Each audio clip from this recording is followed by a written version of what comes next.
Qatar पर Israeli हमले के बाद मुस्लिम देश एक हो रहे हैं और ऐसे ही हो रहे हैं कि दुश्मन भी दोस्त बनते हुए दिखाई दे रहे हैं। जी हाँ, एक दशक से भी ज्यादा समय से तनावपूर्ण संबंधों के बाद तुर्की और मिस्र ने रिश्ते सुधारने की कवायद तेज की है।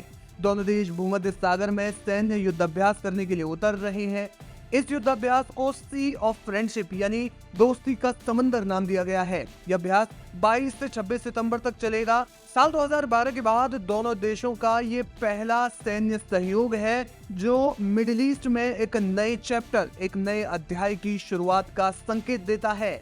जानकार मानते हैं कि अभ्यास इजराइल और उसके सहयोगियों यानी ग्रीस और साइप्रस के लिए एक सांकेतिक चेतावनी हो सकता है, खासकर गजा और लेबनान में चल रहे तनाव के बीच। ये नेवल ड्रिल इजराइल के लिए भी एक बड़ी चिंता का विषय है।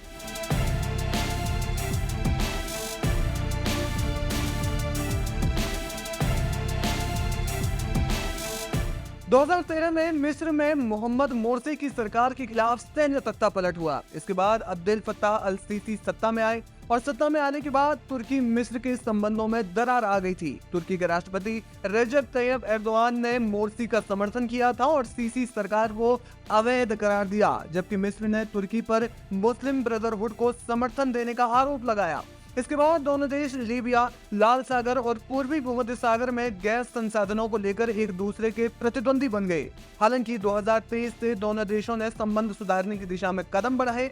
मई 2024 में एर्दोआन और सीसी की मुलाकात हुई। मई 2025 में अंकारा में हुए संयुक्त विशेष बल अभ्यास ने इस सामान्यीकरण को गति दी, यानी रिश्ते सुधारने की जो कवायद थी वो और ज्यादा तेज होने लगी। अब ये नौसैनिक अभ्यास दोनों देशों के बीच बढ़ते सैन्य सहयोग का प्रतीक है। तुर्की के रक्षा मंत्रालय के प्रवक्ता जेकी अख्तर्क ने कहा कि यह अभ्यास द्विपक्षीय सैन्य सहयोग और परस्पर संचालन क्षमता को बढ़ाने के लिए डिजाइन किया गया है। यह अभ्यास पूर्वी भूमध्य सागर में ग्रीस और साइप्रस के जल क्षेत्र के निकट होगा, जो क्षेत्रीय संवेदनशीलता को और ज्यादा बढ़ाता है। तुर्की और मिस्र दोनों ही मिडिल ईस्ट और उत्तरी अफ्रीका की सबसे मजबूत नौसेनाओं में शुमार है। तुर्की के पास 16 फ्रिगेट्स, 10 कॉर्वेट्स और 12 पनडुब्बियां हैं, जबकि मिस्र के पास 7 फ्रिगेट्स और 4 पनडुब्बियां हैं। यह अभ्यास उनकी संयुक्त सैन्य ताकत का प्रदर्शन है।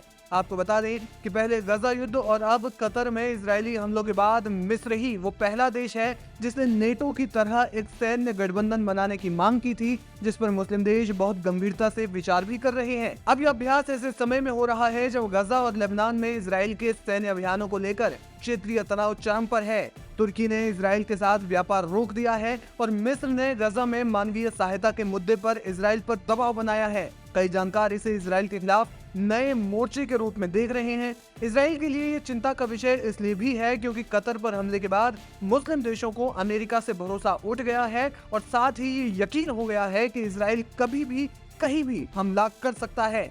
ऐसे में वे एक दूसरे पर भरोसा कर रहे हैं और रिश्ते बेहतर करने की कोशिश कर रहे हैं। अब देखना ये होगा कि इस नेवल ड्रिल पर इजराइल क्या प्रतिक्रिया देता है।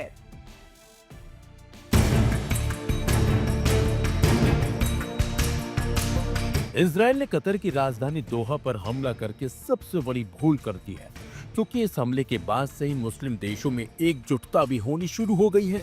सभी मुस्लिम देश एक सुर में सुर मिलाकर इजराइल के खिलाफ बड़ा कदम उठाने की मांग कर रहे हैं।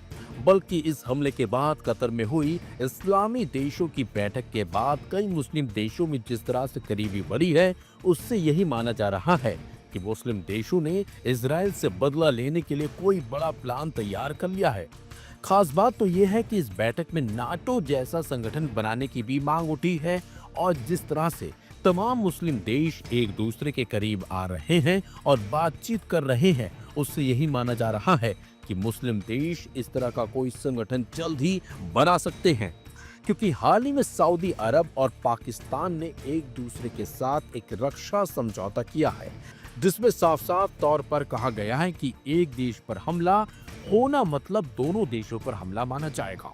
तो वहीं तुर्की के राष्ट्रपति रजब तैयब एर्दोगान तो एक कदम और आगे निकले हैं और उन्होंने इजराइल के पड़ोसी के साथ तुर्की सेना की ड्रिल रखी है।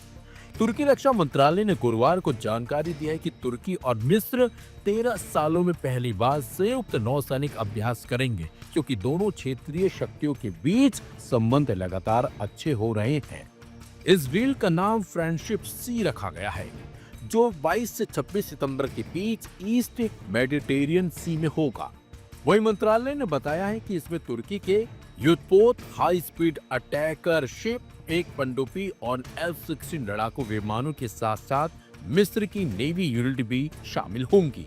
आपको बता दें 2013 में मोहम्मद मोरसी के सैन्य तख्तापलट के बाद अब्दुल फताह अल सीसी ने देश की कमान संभाली थी, जिसके बाद तुर्की मिस्र संबंधों में नाटकीय रूप से गिरावट आई।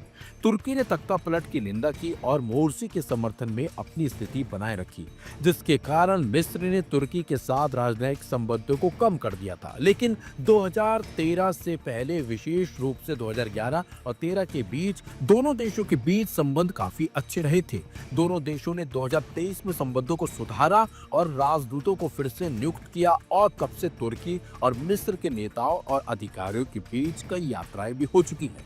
तो वही तुर्की रक्षा मंत्रालय के बयान में कहा गया है कि दोनों नौसेनाओं के शीर्ष कमांडर 25 सितंबर को इस ड्रिल में हिस्सा लेंगे, जिससे एक दशक से ज्यादा समय से तनावपूर्ण संबंधों के बाद इस अभ्यास के महत्व पर जोर दिया जा रहा है। दोनों देशों ने गाजा में इजराइल के सैन्य अभियानों के खिलाफ भी कड़ा रुख अपनाया है और युद्ध के विराम के लिए मिलकर काम भी कर रहे हैं। ऐसे में इस अभियान को इजराइल से जोड़कर भी देखा जाने लगा है। दोहा में हुए इस्लामी देशों के समिट में कई देशों ने इजराइल पर सैन्य कार्रवाई करने का भी ऐलान किया था। फिलहाल जिस तरह से इस्लामिक देश इजराइल के खिलाफ एकजुट हो रहे हैं, ये कहीं न कहीं इजराइल और नेतन्याहू के लिए एक बड़े खतरे की घंटी भी है।